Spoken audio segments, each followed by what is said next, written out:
K Black Boxing, coming to you with another video. This is readingboxing.com, man, and I seen what Lomachenko had to say to Rigondeaux.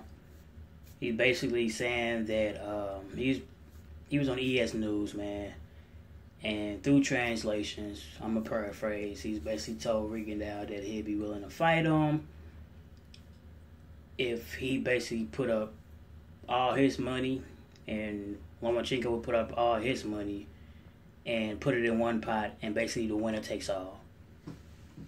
I'm gonna just say this, man. Sounds good, okay? But in reality, it is prize fighting. You're not gonna get anybody that's gonna put up their half, and the winner takes all, okay? I think Julio Cesar Chavez Jr. and his fight with Canelo Alvarez, I believe he said something. Either one of them said something like that. Put your half up and let's make a bet and all that. Even I believe in a McGregor and Mayweather fight, they said basically the same thing. Come on, man. In reality, nobody's going to do that. So for Lomachenko to say that to Rigondeaux to quote unquote call his bluff, man, real fight fans see it through that bullshit, man. You don't want to fight Rigondeaux. Just come out and say it, man. That's the only thing you got to say, all right? Your manager already put you on the spot by saying, like, let's come to 130. I bet he won't do that. And once he obliged that and called your bluff, now you want to say this bullshit, talking to, your manager start backpedaling. I'm not a promoter. If you're a promoter want to fight, let's do it and all that. But we'll welcome it and all that dumb shit. And now you want to come out because you fighting less than stellar opposition. You want to call out the man that many boxing fans would want you to see. The fanboys don't want you to touch Rigondeaux because they already know what's going to happen. But the real fans want you to see. We want to see both of these boxing minds go mano a mano. We want to see both of these two-time gold medalists go one-on-one. We want to see these hundreds of amateur wins go against one another. This is the truth. The fanboys dumb. They're gonna make every excuse in the book. Like when Rigondeaux don't take this bullshit ass offer, his fight fans, his fanboys gonna be like, well, hey, he offered to fight him, he didn't want to take it, and knowing that the fighter's not gonna fight under those stipulations, man. So I'd just rather you not even mention the man's name. We've seen this happen before when fighters are fighting, especially when they fighting an individual that's less than stellar that everybody believes they're going to beat. So what they would do, they would call out the name that many people want to see him fight.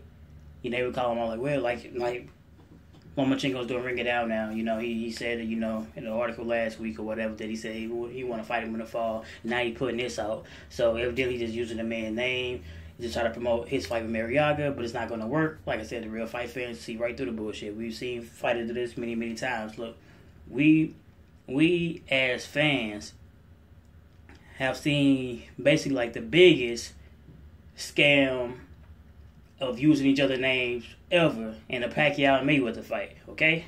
They used each other's name after each one of their fights. They sold all these pay-per-views, made all these millions of dollars, and they would mention each other's name back and forth. Mayweather would be like, take the test.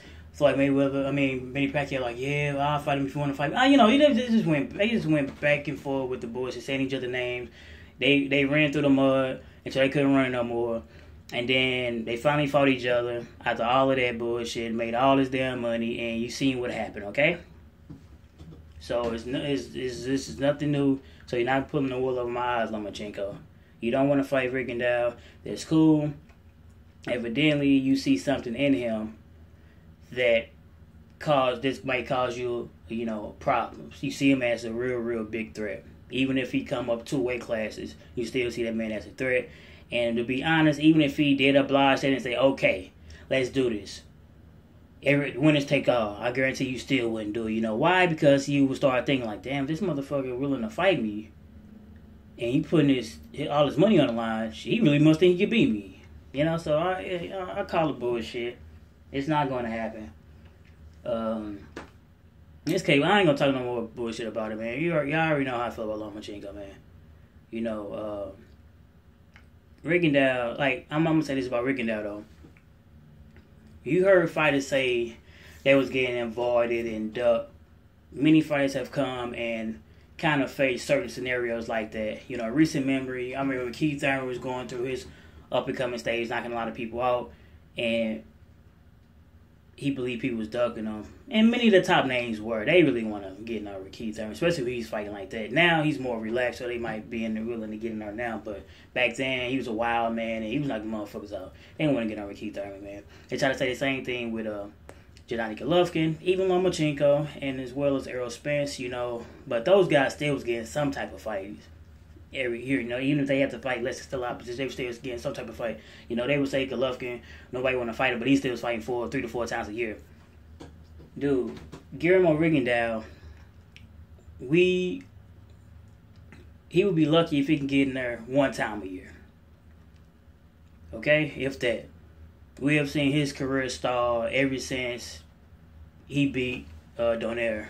He definitely got blackballed after that. And it's sad that the talent of this guy is so overmatched against the opposition that they are afraid, man. They really don't want to fight this guy. Even as skilled as Lomachenko is, and many people believe this guy is the number 1 pound for pound, or could potentially be number 1 pound for pound, even he don't want to get. And he's had a weight advantage. He don't have a big weight advantage, and he still don't want to get in there with him.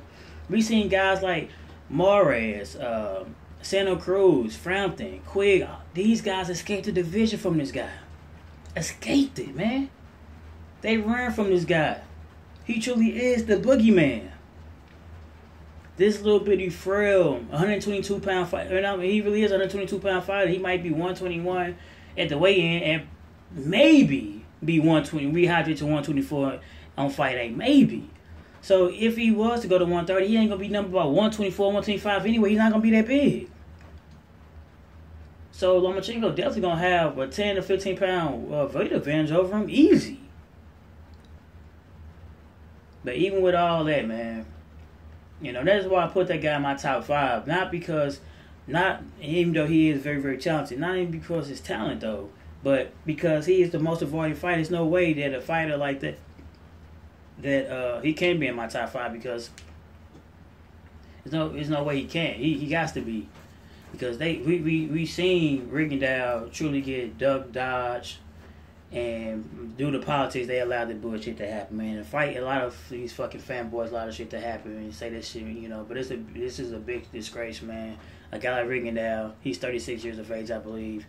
You know, the time is really ticking. And that's the reason why he's trying to even go up and wait and fight whoever at this moment, because he knows that his time is ticking, man. And I don't want this man, as talented he is, you know, have to be fighting way past his prime just to have a little money for him and his family.